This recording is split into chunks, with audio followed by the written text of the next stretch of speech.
Hello, and welcome to another coffee time where we attempt to kill the channel once more. Oh, wait a minute. We've got some early dog cam. There's dog cam. There we go. She's considering jumping on the sofa. No, she has jumped on the sofa. There we go. There we go. So that's that. That's dog cam activated. What should we do today? Well, let's carry on with the Huw Edwards watch, shall we? More's come out. BBC boss Tim Davie said, yeah, we knew about it. We still paid him. Oops. Further to the young producer who was propositioned by Huw Edwards, another young chap has come forward in his 20s. He was at the time. He was propositioned by Edwards for saucy pics. Paid him $2,000 for a topless shot. Wasn't happy. Wanted full nude. So, it's a different world out there. It's a different world. And yeah, and Edwards wasn't happy apparently. But anyway, let's get back. Huw Edwards, as we know, is pled guilty to being a dirty so-and-so.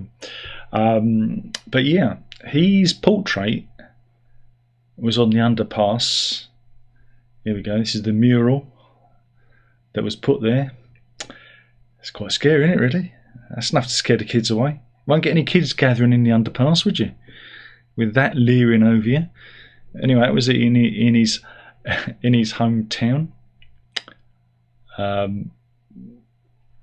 of Llanelli, near Llanelli. It was unveiled last year, and it was part of a project on the village's history. So he's a notable alumni. He got a mural,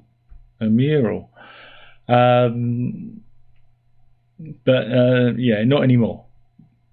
Not anymore. The artist involved, Steve Jenkins, has announced it's been taken down. There you go. Not very subtly done that.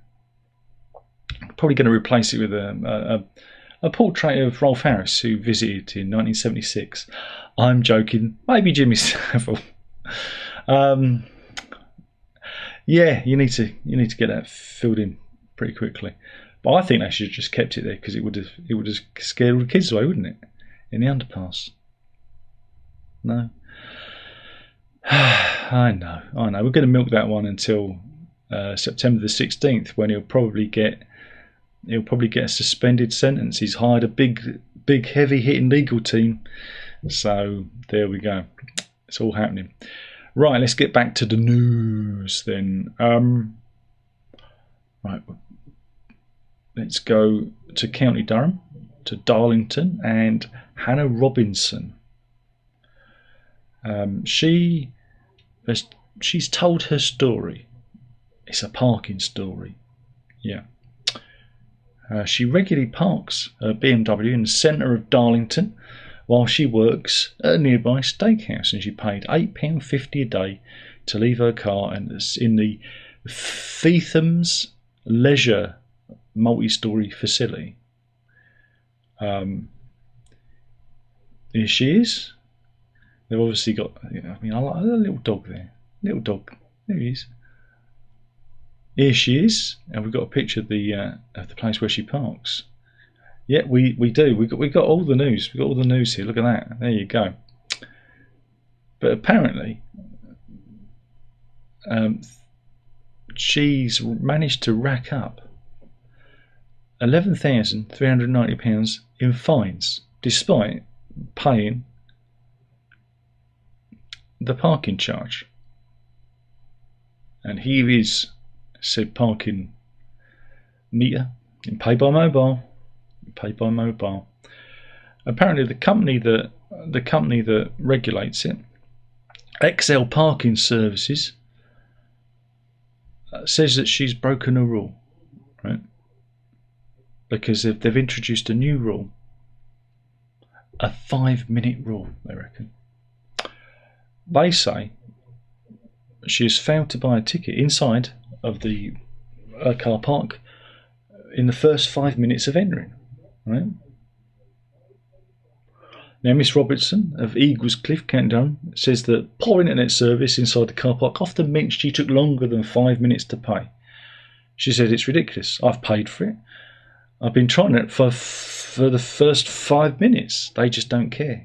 I've done absolutely everything I do to get in touch with Excel, but they don't ever respond. The ticket machine's often broken, so I pay online, but the internet coverage is terrible, so it takes a long time to access the app. And this is where I park my car to work. She was stunned when she received the hefty bill last month, claiming she owned fines dating back to March 2021. She added, I knew about the 5-minute rule and knew sometimes I could pay within it, but however, I've shown proof of the app not working and cash machines 9 times out of 10, being out of action. I've tried and practically begged to speak to someone about this, but I've always been ignored. It sounds like there's a bit of a grift going on here. It sounds like it's a bit of a grift. Anyway, Darlington MP Lola McAvoy has slammed the firm and is demanding a representative comes to Parliament to explain their actions. I've never heard anything of it. Normally, you park when you leave. Again, I'm not a motorist, but when we go places, you usually park on the way out. I mean, some of the old-fashioned ones used to park and put the ticket in the window, didn't you? But nowadays, modern parking, you tend to park when you leave. But hey, what do I know? Miss McAvoy says, I've written to Excel Parking and told them I want them to come to Parliament and meet with me and tell me to a face why I think it's acceptable to treat people like this. The car park said they introduced the 5-minute window to crack down on cheeky drivers dropping people off inside the car park without paying. I don't know. It sounds a bit iffy. Here you go. Did you know you've been making tea all wrong? I did not know that. There are many ways to make tea. Just don't put it in the microwave like those Americans do. Apparently 100 million cups of tea are made every day. Yeah, this is Yorkshire Tea. I think they've got a skin in the game. They're going to be telling us how to do it properly. Right? Buy more tea. All right. Experts at the company have shared a step-by-step guide to how to make the perfect brew. Right. Before filling the kettle, tea lovers should run the tap a few seconds so the water becomes aerated. That's where you're going wrong. You've got to aerate your water. The water in the kettle should only ever be boiled once to keep the oxygen levels, which enhances the flavours of the tea. I think I've just lost there at Minecraft. I don't think the microphones pick that up. Brits have often debated whether the tea bag goes into the mug before or after the boiling water. While many believe the tea bag goes first and water second, the only correct way either they hit back and prefer the opposite. Yeah, well, you could argue it's like which came first, the chicken or the egg.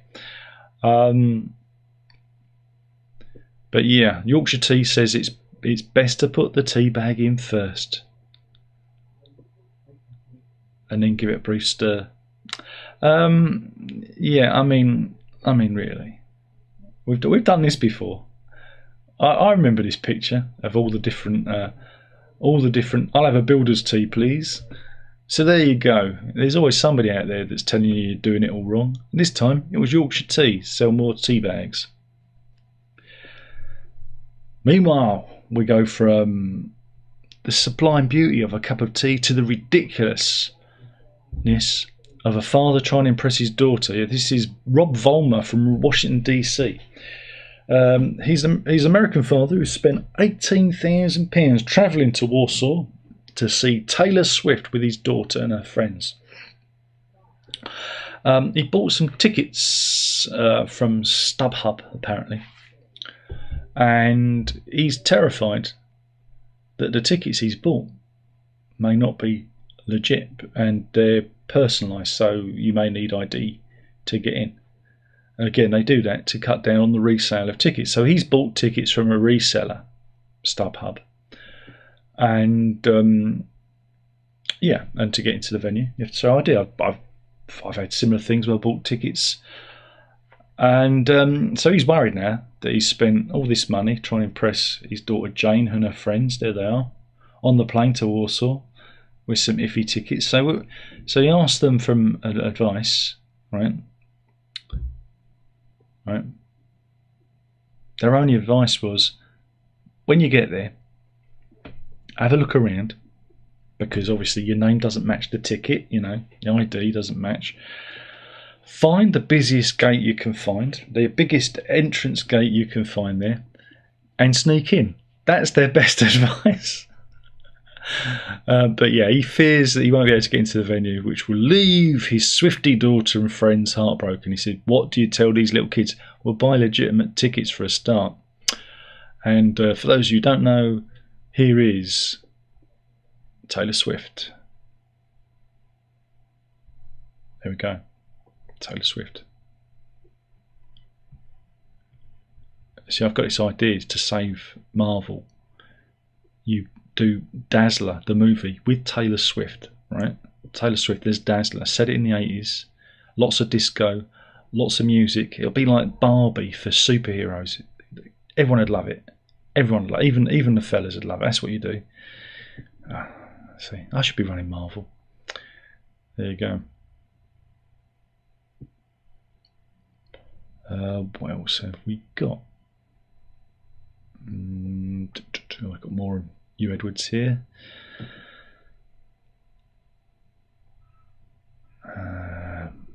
We won some gold. More rowing gold for Britain. That's good. Andy Murray, he's officially retired from tennis at the Olympics. It was his final match, and he tweeted afterwards, or X'd afterwards, I never really liked tennis anyway, which I thought made me laugh. That was very good. Very, very good. Meanwhile, South Sudan sprinter Luci Morris came a cropper. Here she is. She's running, and suddenly, she just goes down. Yeah, she came over ill during the race. They reckon she suffered a nasty injury during the women's 100-metre preliminary round today. She collapsed to the ground 30 metres shy of the finishing line, and she had to be carried off on a stretcher. So yeah. So that's Olympic news.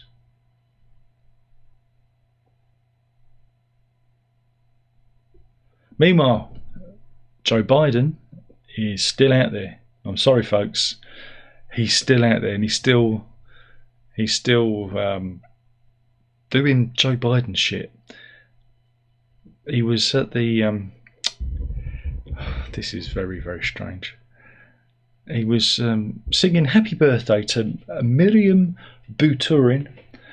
There was I don't know if you know, there was a big prisoner swap between the West and Russia, and I think it was her father. No, not father. I don't know who is that. Oh God, that's a name. Why are these names never easy? She's the daughter of Alsu Kumasheva. Well, anyway, Joe was there with her, you know, announcing the thing, and of course got a little bit handsy. He managed to make her cry because he sang happy birthday. Isn't that nice? But then he finished his little skit by saying, no serious guys until you're 30. That's not odd. That's not odd at all.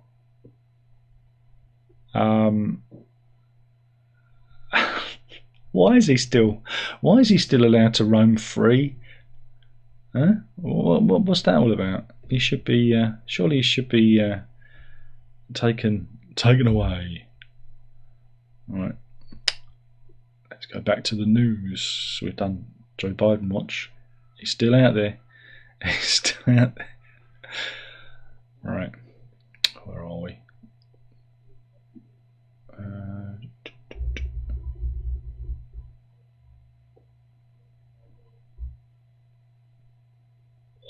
Blimey. I'm going to a Greek port again. This is at Marina Zaya in Piraeus, and well, I'll show you the pictures. Super yachts and a tourist boat caught fire, got up in flames. This was late on Thursday, and explosions could be heard. 10 vehicles with 26 firefighters were called to tackle the raging inferno. And yeah, it's not a good day. Not a good day for super yachts, is it? Not a good day.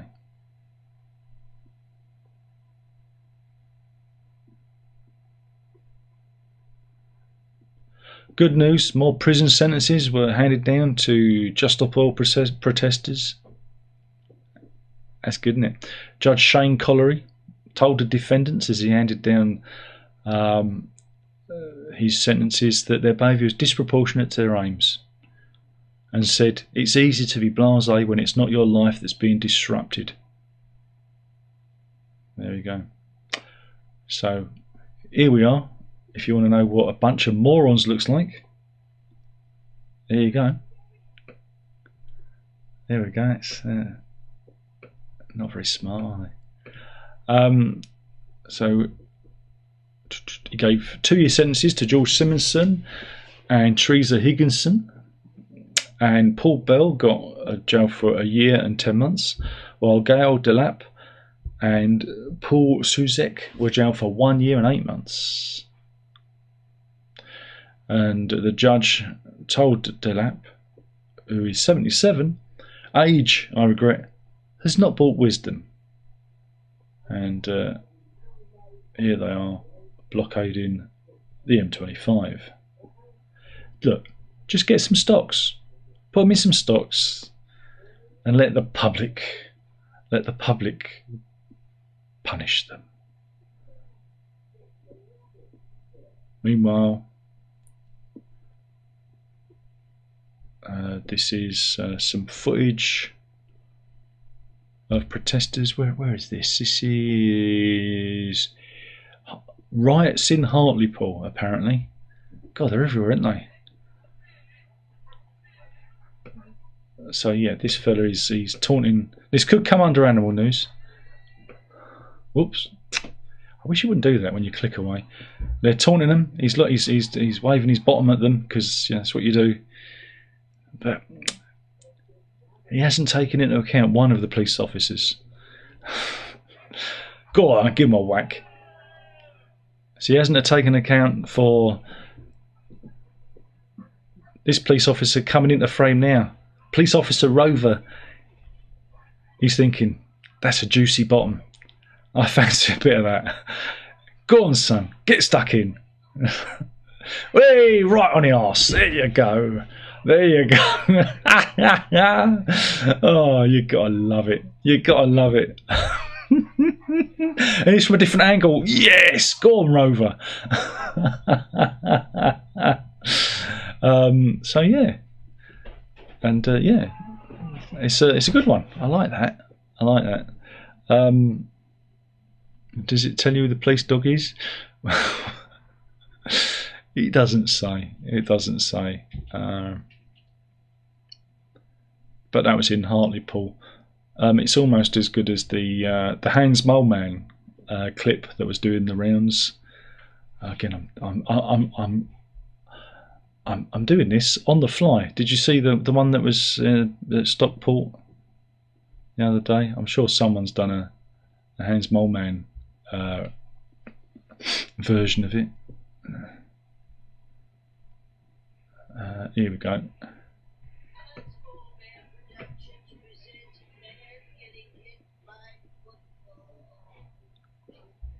This is classy. This is classy. Ready? Boink and double boink. Oh dear. Just fantastic. Just fantastic. You know, racists aren't what they used to be. They're very dim. Very dim, the old racists these days. Very, very dim.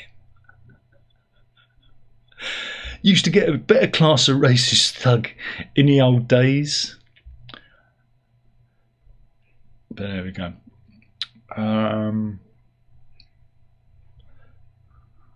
Meanwhile, more court news. This is the story of Leighton Richards. He stole £3,400 worth of goods from 19 different stores across Hampshire. The 29-year-old was charged with 24 shoplifting offences between January and April this year. And one of his biggest lifts is he stole nearly 800 cream eggs. Yeah. But it was fortunate because cops cracked the case. It's no joke. It's no joke, folks. It's very serious. Very serious. Yeah. So, does it say what he got? Does it say what he got charged with? He was jailed for 8 months. There we go. And this is where the great egg theft came from. Well, he's probably a diabetic now. He's probably diabetic. I don't think you could you sell those on eBay? Could you sell second-hand cream eggs on eBay? I don't know. I don't think you could. Meanwhile, we have a screaming mummy. This mummy, they call it a screaming mummy. It was died 3,500 years ago. Was first discovered in 1935. But they reckon in new research that this unidentified woman who was wearing a black wig and 2 scarab rings may have died in agony. I don't know. I think typical woman just wanted to get the last word in. What do you reckon? What do you reckon? I told you I wasn't happy with this sarcophagus. What's that? We've lost all the female viewers. Is that right, Mrs.? Is that right? If you stop watching, she don't mind. She knows what I'm like. But yeah, they reckon that she may have died in agony. It's like blooming heck. It's not nice, is it? What if she wasn't dead when they put her in the old casket? Anything about that, eh? It's like everyone's nightmare, isn't it? Everyone's nightmare, that.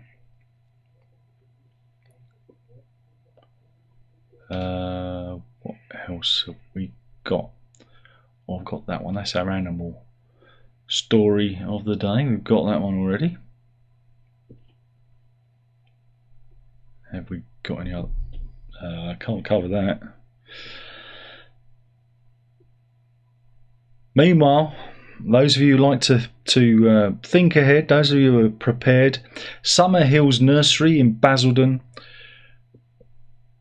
Oh, on the hottest day of the year, they've started selling Christmas trees. Yes, there we go. That is a stock image. That isn't actually from the centre, but yeah, they've actually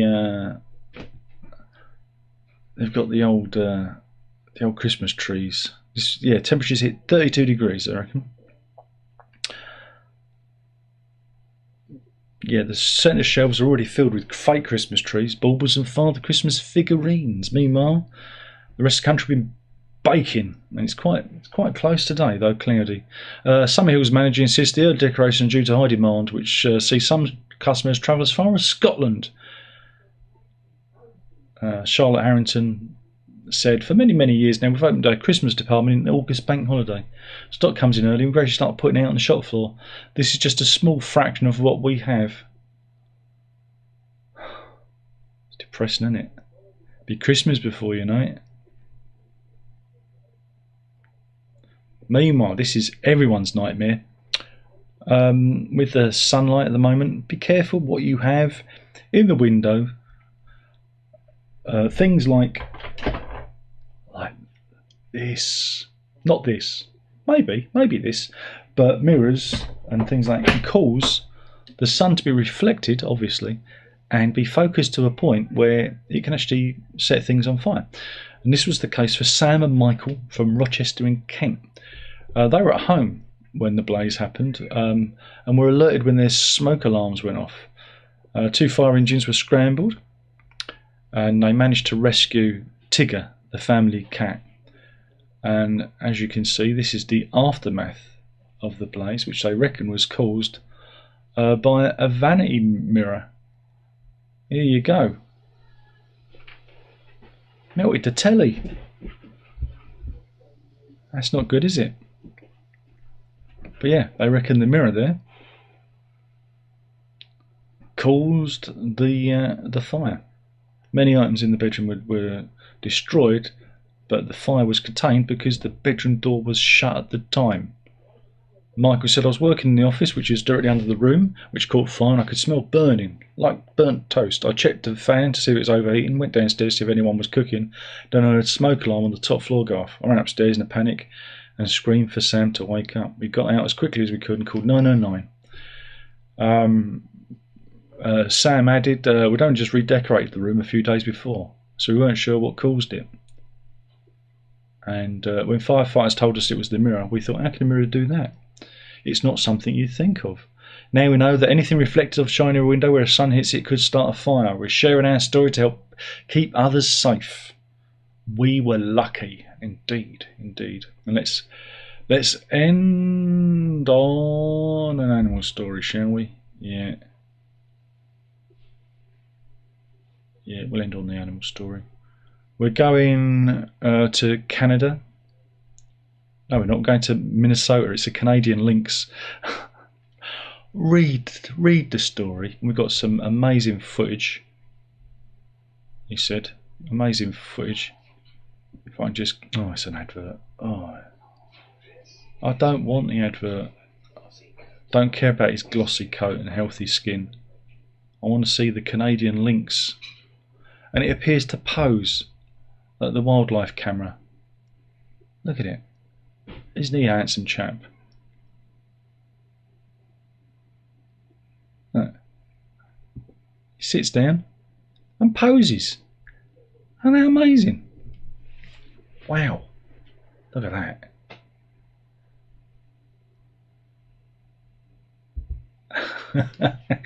What an handsome fella. Or lady. Not sure.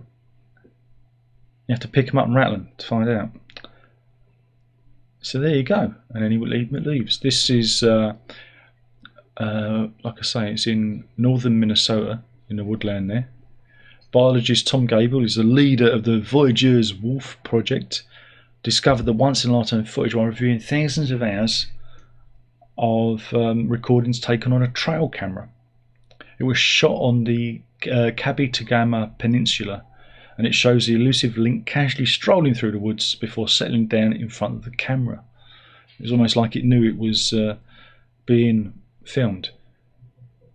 Gable said, a lot of fortuitous things have to happen, not only for the lynx to sit there, but for the lighting to be nice and there to feel that pretty North Woods background. Those are the things that really make it cool.